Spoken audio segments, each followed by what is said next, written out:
Hello and welcome to another episode of Teams Like Brighton. The podcast better half, Tom, is knee deep in meetings today, so sadly he can't join us. But I'm delighted to welcome special guest, friend of the show, and the first ever repeat guest on Teams Like Brighton. Welcome, Charlie Bark-Turner of the Day Express. Charlie, how you doing? I'm all right, thank you. What a privilege, a returning guest. What a title. I would say you're in like mighty company, but there is no one else in that company. So until someone else comes, it is mighty company. They will be a mighty company. The titular figure of our podcast. So, right, let's get straight into it. So, you're becoming a bit of a transfer whiz in the Brighton Twitter sphere, which is great to see. So, let's get straight down to business. So many kind of rumors that go around, and you probably get inundated with, fans saying what's going on. So I was wondering if we could just start off by talking about some of the potential arrivals or transfer rumors surrounding that for Brighton, and then you can sort of tee it up like a golf course and just knock about the park or just leave them fire through them. Yeah. So let's start with Matvienko of Shakhtar Donetsk. Oh, you started with the big boy. So, yeah, that's a really complicated saga that's going on and on and on at the second. So, he wants to come. Personal terms are essentially done because he wants to come. So, it's not expected to be an issue. Talks are around at the 17 million euros marks plus add-ons. Shakhtar have got an asking price supposedly of 30. But there is now starting to become a bit of belief that a deal can be reached because Shakhtar are fully aware that they've got a player now that wants to join Brighton. You've got that wiggle room where Brighton think, okay, we can start negotiating more thoroughly. So, just as if we're not negotiating thoroughly, but I mean, start pushing more aggressively. Obviously, times of the evidence. That's really it. Shakhtar are in a really strong position because of Mudryk, and that's the issue, really. They did not intend on losing so many players this month, and they still don't intend on having a complete wipeout in the middle of January. It's just not on their thing. Shakhtar don't like selling players for less, and obviously, as shown by Mudryk, they're not going to let everyone go just because they start saying, I want to go here, I want to go to the Premier League. So that's sort of the issue, and I expect that to be... I think of all of our targets, that will be the one where I can really see happening compared to other links and tenuous speculation. Matvienko is the one where De Zerbi's fully behind it. And obviously, it's well reported that it's out there that he wants him. It's not come through the scouting network. This is his signing, and he wants him. And obviously, because we've got Levi, who will be going at the end of the season, and there's very, very minimal chance we have even a sniff at keeping him. It's a signing for a left-footed player that we need in the long run. So that's sort of the situation with him. It's a complicated deal, and it always was going to be, but this has been going on for weeks of talks. So you'd expect it to be wrapped up. Brighton aren't going to waste so long. Argin and bargin, Interesting. Yeah, thanks a lot for that. So, yeah, you mentioned sort of tenuous links. So maybe let's move on to the next one. There was one that I heard that really took me by surprise, and I didn't believe it for a second.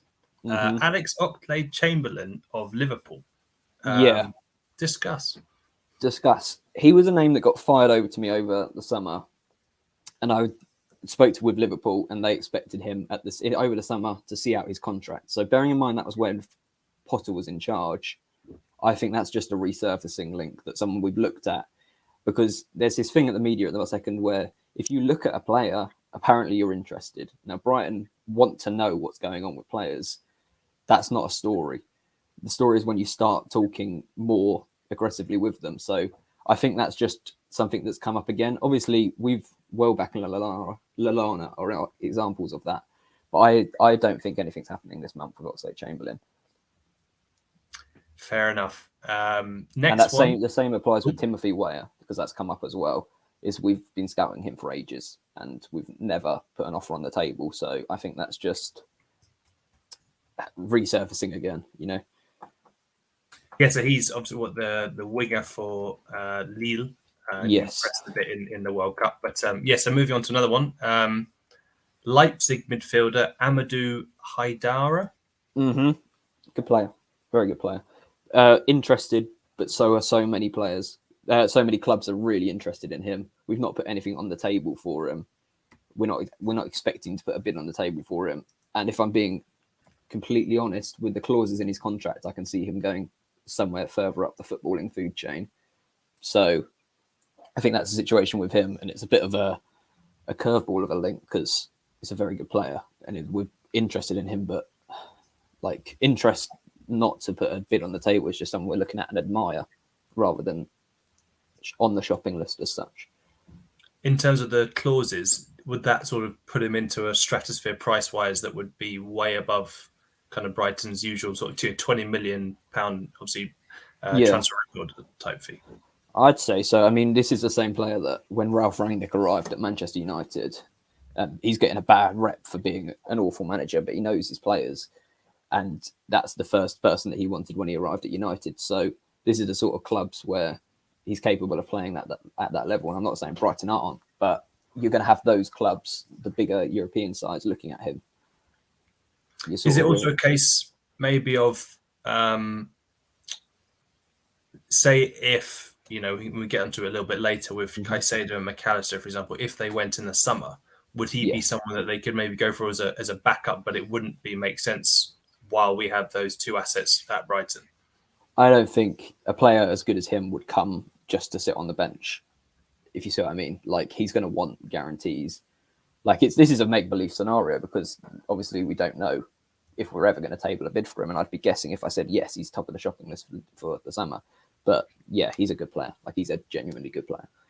And too good to bench, I'd say, for any sort of level, unless you're going to, like, City. Next on the agenda, Lee Kang-in, attacking midfielder from Mallorca, South Korean player. So I haven't been able to find out if we're interested in him, but the strong message from that side of in Spain reports is that nothing's happening with him until the summer. So we all know how players can down tools and force a move. For example, Leandro Trossard. But I don't think, it doesn't sound like anything's happening with him at this second. I contacted someone in his camp and they were like, yes, he's been in the news a lot today. And that's like, there was nothing more than that to that message than, whereas if he's like saying, oh yeah, he's on the move, like this is what's happening. But no, I don't know enough about that situation to give you a full overview. I just know that Mallorca don't really want him going until the summer. Fair enough. Then striker Valentin Castellanos of New York, who's on loan at Girona. Same situation, really. We are interested in him, but he's he plays for New York, so they're the City group, and obviously Girona are part of them. So in order to get him, we'd have to pay over the odds. We haven't tabled a bid because New York aren't going to want to sort of backstab someone else in their group, in their City group, and Girona really want to keep him. So it's sort of, I was interested in that story because I know that we looked at someone called Victor Tsaganov, however you're going to pronounce it, who's just signed for Girona. He's a right winger. And I wasn't sure whether that was going to have the knock-on effect because De Zerbi likes Victor, but nothing ever happened. We just sort of held talks and just decided not to put a bid on the table. And it didn't have the knock-on effect that I was sort of anticipating with that deal. So I think that's another one to watch for the summer. We're looking at a few players in the MLS, so I'll be interested to see how that situation sort of pans out. It's interesting, just on a slight side note, how people are maybe looking to actually sign players from the MLS rather than it just being a place for retired older players. It's interesting how that's developed. But on a slightly different note, let's just continue that. Anything else in the ether of transfer rumours for Brighton in terms of arrivals? Arrivals, I can say that Ilitch one, there was a player in the Serie A that we inquired about him years ago and we continued to get linked with him. And that was nonsense that we put a bid on the table as far as I'm concerned. We looked at him when he was at City before he went, I can't remember for the life of me what club he went to. But they Hellas also Verona, was it? Hellas Verona? Yeah, I think that's the one. City had So this first is this is refusal on him as well. Ivan Ilitch, That's the kid. defensive midfielder. Yeah. Yeah. So as far as I'm concerned, that was just a resurfacing rumor again. City had first refusal on him as well, which is interesting. Just a bit of passing information, but no, I don't think we put a bid in for him. We inquired ages ago, and I think we asked for an update on the situation. But again, an update on the situation, according to foreign press, is getting in the headlines. So yeah, I think that's all there is to that story. And Nicolozaniolo of Roma, who's sort of out of favour under Jose Mourinho. Yeah, nothing to that as well. Bournemouth have tabled a bid for him, which is bizarre today. He wants to go to AC Milan, and I think that's all there is to that, really. I mean, I would be stunned if we tabled an offer of what I think they're putting 30 million on the table plus add-ons. It's just not the Brighton way to do things, and I think you can always sort of cast a bit of doubt over it the second you get a name through that you know you're going to have to fork out the big bucks for. And obviously, we will reach a time where that becomes a new norm for Brighton, hopefully, somewhere down the line where funds aren't so limited. But at this stage, as far as I'm concerned, that's not happening. And we know that Yasin Ayari of AIK, Swedish side, is joining pretty soon. Mm-hmm. Do you know a little bit about... Do you think that could be wrapped up before the weekend, or do you think that will maybe take a little bit longer? I think he trained with AIK yesterday lightly. They had a match today, and he wasn't at the match, and he wasn't in the squad, and he wasn't in the stands either. We penciled in to have his medical this week, so I think that tells you everything, that we're sort of hoping it gets wrapped up this week, barring sort of issues with those sort of medicals and contracts and that sort of stuff. I still don't know if someone asked me on Twitter, and I still don't have an answer, that whether he's going on loan or anything. But if he doesn't have his work permit, it absolutely reeks of a USG loan. So I think that's sort of the situation there. And on USG as well, is that we don't have any intention of recalling Adingra. It makes no sense for us to sort of backstab our sister club. Yeah, I spoke to a couple of Swedish journalists, and they said, I think there's still some work to be done just to sort out whether the work permit will go through or not. I think there's still, because he is a Swedish international, which does help. He's already got some gaps with the kind of panel, but yeah, that's definitely one to watch. And then on the flip side of the coin, we're hoping, in terms of the, from a Brighton perspective, there aren't going to be any big departures, but obviously Moises Caicedo is arguably the most coveted player in the Premier League at the moment, certainly one of the most talked about. He himself has basically said that he's focused on Brighton. He said he also wants to help Brighton get into Europe this season. The club seem like they don't really want to sell him, especially this month. Yep. What do you reckon is going to happen there? There'll be a bid before the end of the window. We know that, because it would be silly to assume nothing. But the situation is that he's not going to, if an offer comes for him and it's accepted, he's not going to dig his heels in and stay, is the sort of vibe I'm getting, but he's not going to push for a move. He's content. He's happy at the club at this day, as of yesterday evening. So, and if something's changed overnight, I don't want that on my head. But Arsenal, Liverpool and Chelsea are the most interested. Chelsea, there's a report that's gone out that they're looking at Onana from Everton. So I don't know whether they've now turned their attention away or that's just a decoy to see whether we're budge. But the message is there is no price tag on Caicedo. So this nonsense about 75 million, 100 million, we haven't set a price tag. And that's actually frustrating the interested clubs, because they want to know what they need to cough up to get him. And we don't have a price. He's an asset that we don't want to lose. And it would take, I put it, the way it was given to me in the message is unignorable. Now, what is unignorable to Tony Bloom? None of us know. But that's the situation. It will be between, I can see an Arsenal bid or a Chelsea bid coming in. They're the two that have shown, those two have shown stronger interest than Liverpool at this stage. But I mean, there's still quite a few days left of the window, and you know how it is. It gets crazy at the end. So whether Chelsea cough up the 106 million for Enzo Fernandez, or whether they're throwing decoys all over the shop before them submitting a mad bid for Moises, I don't know. But there's only been early interest from Chelsea, and that's it. The second. Oof. It's I think it reminds me a little bit of if I can't remember what film it will be in, but like someone in a cell and they're sort of writing chalk lines, counting down the days until they're free. But another one that's I think this I was quite surprised to see it, but then if you kind of take a step back and you look at the situation, it is a little bit understandable. Lamptey linked with a loan move to Sporting Lisbon. What's happening on there? Plenty of interest in him, and there has been from in England and outside of England, meaning Europe. But yeah, so Sporting have inquired because they're going to lose Pedro Porro to Spurs, most likely. That will be it's a loan deal, and they're sort of leading the race for him, is the vibe I'm getting. Lyon looked at him because of Gusto, who Chelsea want, but like an hour ago, the Lyon top dog put out a statement saying we don't want to lose him. So I don't know whether Lyon's interest now calls. There's been interest in Wolves were linked. There's a few other clubs. One of the big six clubs remained unnamed.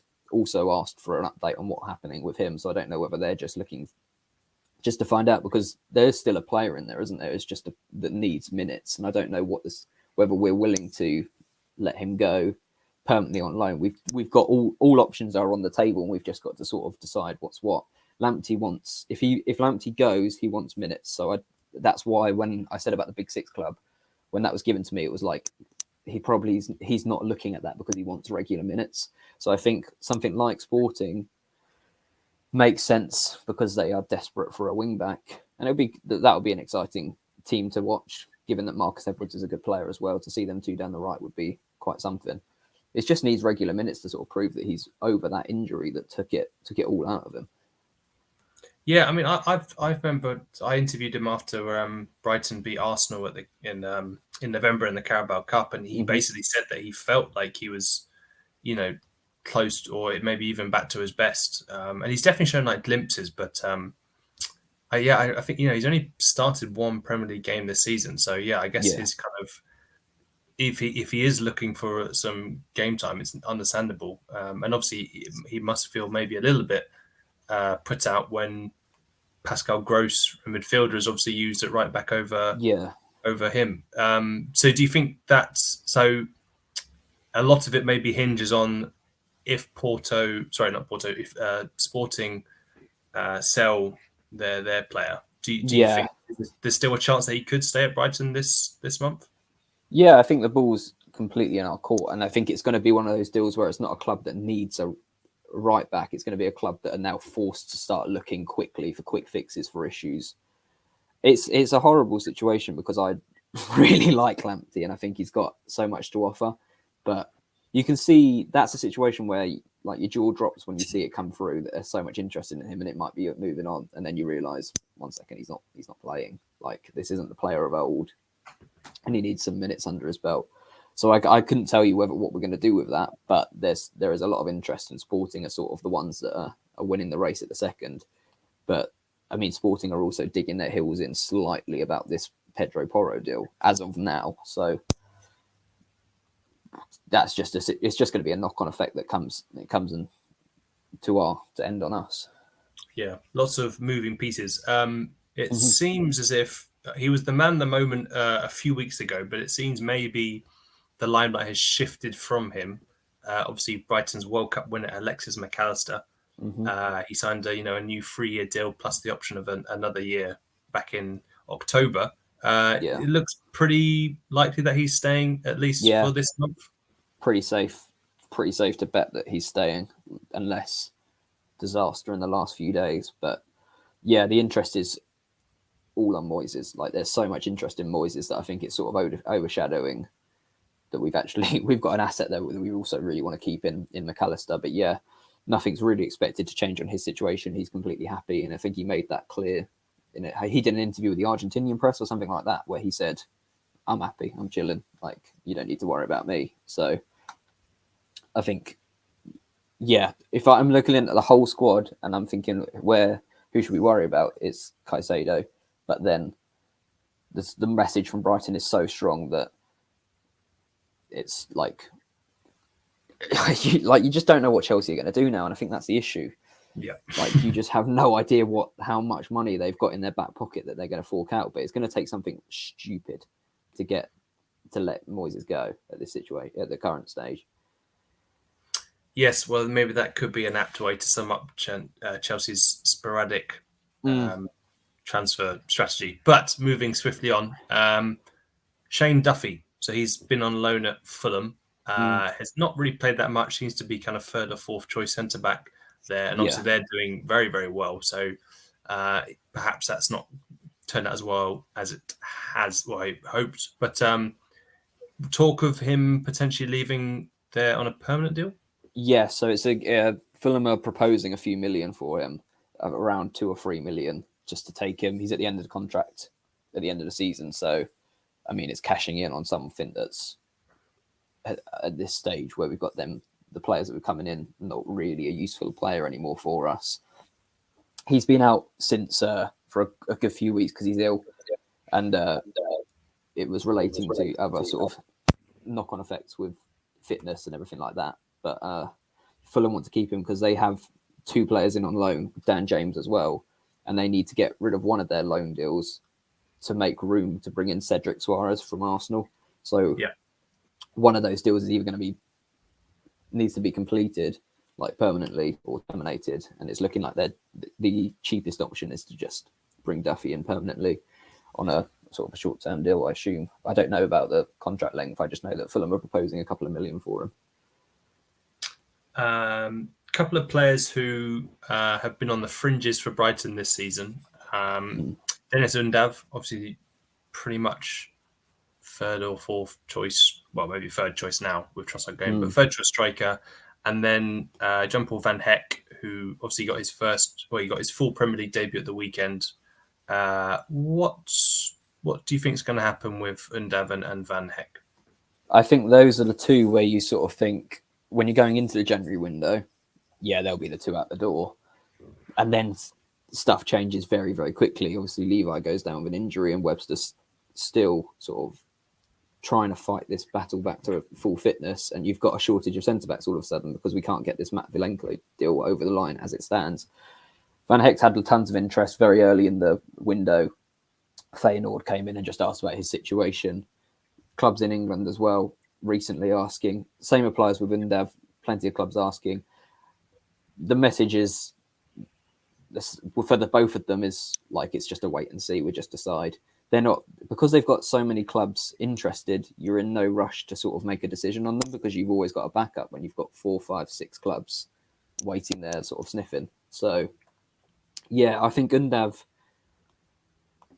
a horrible one, isn't it? Because you've got a player there that's obviously just coming back over something that in his personal life, you don't really want to ship him off. But at the same time, he's not hit the heights that you really, really need as a team pushing on for Europe. So Championship interest is in Duff as well as abroad. And the same applies with Van Hecke. I think we've got a month still without Levi Colwill. So it's I guess if Matt Vienko comes in, I'm guessing here, Matt Vienko comes in, then you let Van Hecke go and sort of play out the season somewhere, and then you sort of assess your options there and then.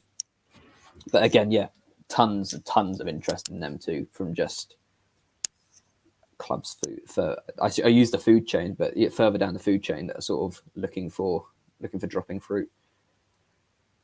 Great. Well, I think unless there's anything you want to add, I think that wraps up the transfer side of things. And is there any little tidbits that are still floating about, or no? Just nothing. I'm just checking my phone now. No, nothing. I think I've hit everything. I feel like I've waffled for ages, so I do apologize. No worries. Really, really, really good stuff. So you can relax a bit now. We can talk I feel chilled now. about Brighton. Put the phone down. Put it on silent for a bit. So obviously Brighton take on Liverpool again, basically a fortnight after they thrashed them 3-0 in the Premier League at the Amex. What do you reckon? First question: what do you reckon the kind of starting 11 will be? Do you think this might be a chance for some of those fringe players to get a chance again, or how do you see it going? Oh, that's a good question.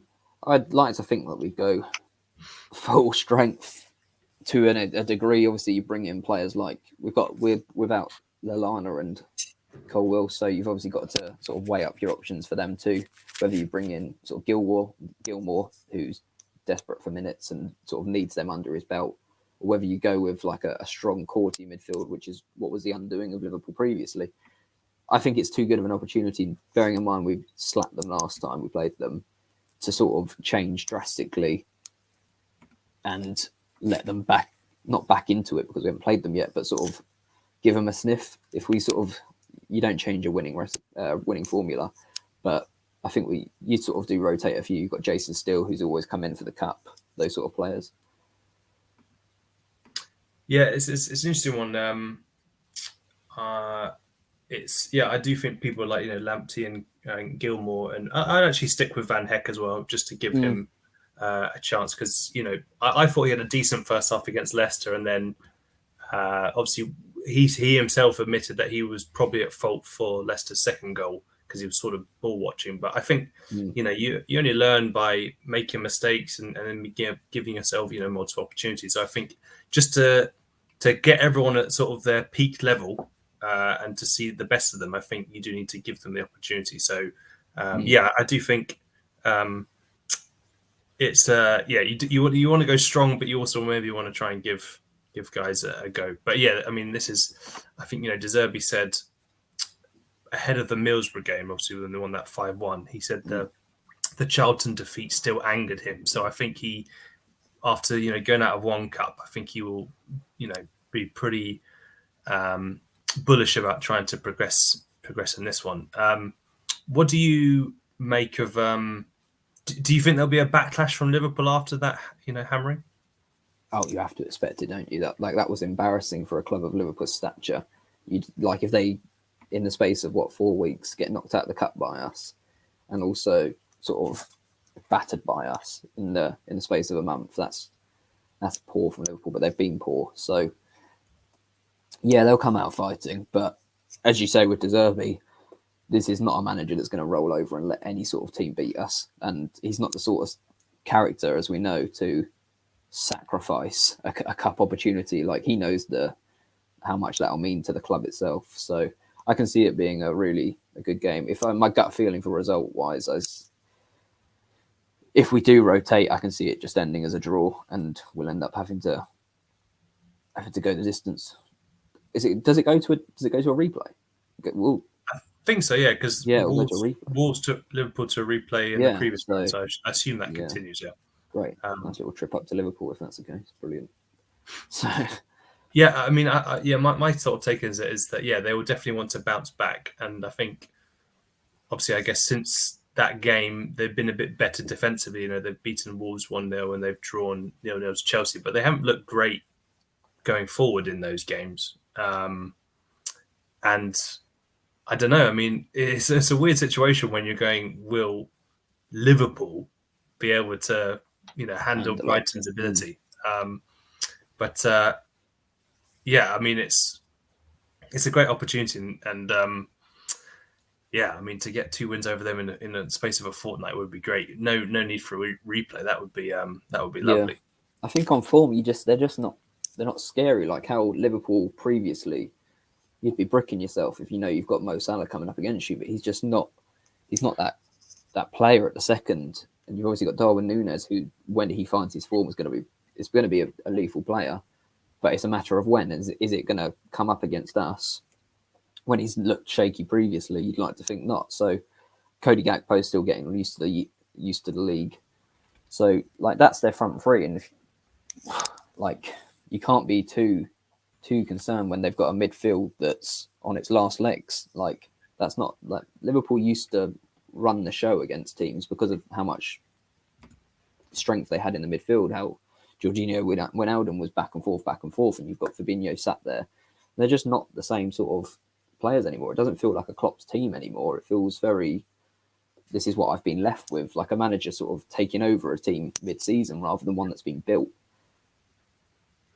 Yeah, I mean, I spoke to Theo Squires at the Liverpool Echo, and he basically said that Liverpool are in a team in transition, and they basically the kind of heavy metal football that they had in the early years, that's kind of a thing of the past now because they don't have the bodies in midfield to facilitate that. They've got more technical players. They haven't got the kind of guys who can get up and down the pitch.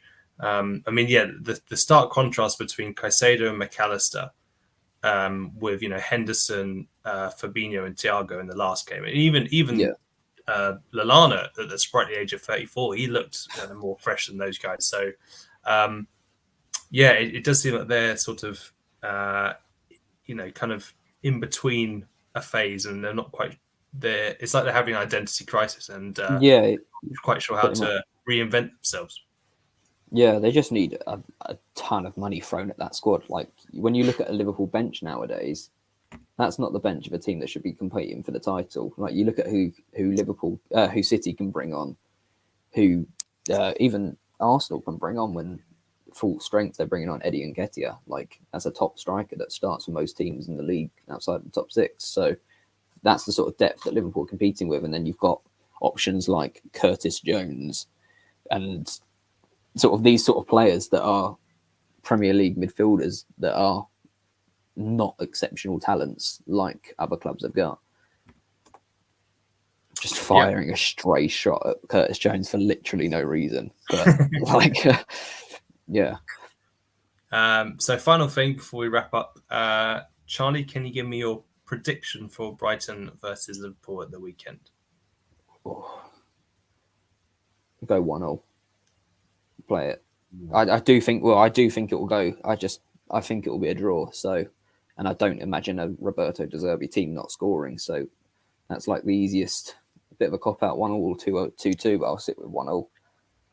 Cool. Well, I think it'll definitely be closer than the 3-0 drubbing, but I think Brighton might just have enough. I think it'll be 2-1. That's my take. I like it. But yeah, Charlie, thanks so much for coming on. Really, really good insight as ever. First repeat guest, and hopefully we'll get you close to double figures one day. But thanks so much for listening, and also guys, thanks so much for this. Will be coming out a little bit later today. Don't know why I'm saying this now because this is live. But yeah, thanks for listening, guys, and keep tuning in to Teams Like Brighton, where hopefully Tom will be out of his meeting soon. Thanks, guys. Take care.